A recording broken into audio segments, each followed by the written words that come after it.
আমরা আশা করছি যে ভুটানের প্রাইম মিনিস্টার, থাইল্যান্ডের প্রাইম মিনিস্টার, তাদের সাথে একটা মিটিংয়ের আমরা এটা অন্তত নিশ্চিত হয়ে গেছে যে এদের সাথে হবে। বিমস্টেক তো আপনি জানেন এটা বে অফ বেঙ্গলকে ঘিরে একটা যে রিজিওনাল একটা গ্রুপ, এবং এই গ্রুপের যথেষ্ট পটেনশিয়াল আছে, কিন্তু যেটা হলো যে মোর দেন 2 ডিকেডসের পরেও সেই পটেনশিয়ালটা আমরা আসলে অ্যাচিভ করতে পারিনি, বা এটা আমরা যেটা অন্যান্য আসিয়ানের ক্ষেত্রে যেটা দেখা গেছে।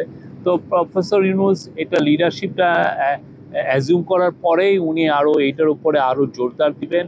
উনি কিন্তু বারবার বলছেন, উনি ইন্টারিম গভর্নমেন্টের প্রধান হওয়ার পরের থেকে বলছেন যে আমাদের আশেপাশে যে রিজিওনাল যে গ্রুপ আছে, সার্ক আছে, বিমস্টেক আছে, এগুলোকে যে করেই হোক রিভাইভ করতে হবে এবং রিভাইটালাইজ করতে হবে, যাতে করে বাংলাদেশ তার কথাগুলো বাংলাদেশের এই রিজিওনাল কোঅপারেশনের ফ্রেমওয়ার্কে যাতে তার কথাগুলো সবাইকে বলতে পারে, তাদের সাথে আরও ট্রেড এবং ইনভেস্টমেন্ট এবং অন্যান্য যে পিপল টু পিপল কোঅপারেশনগুলো যেন আরও সুদৃঢ় হয়।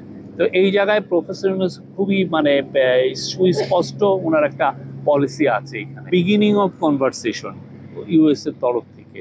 তো আর আমরা এটা যাচাই বাছাই করছি এবং সে অনুযায়ী এমন আমরা মুভগুলো নিচ্ছি যেটার কারণে আমাদের সাথে ইউএস এর আমরা মনে করি যে সামনে সুসম্পর্ক আরও দৃঢ় হবে, এবং এমন একটা আমরা এই বিষয়টা নিয়ে আমাদের কথাবার্তা, বা আমরা তাদের সাথে এমন একটা সলিউশনে যাব যেটা দুই পক্ষের জন্যই উইন উইন হয়।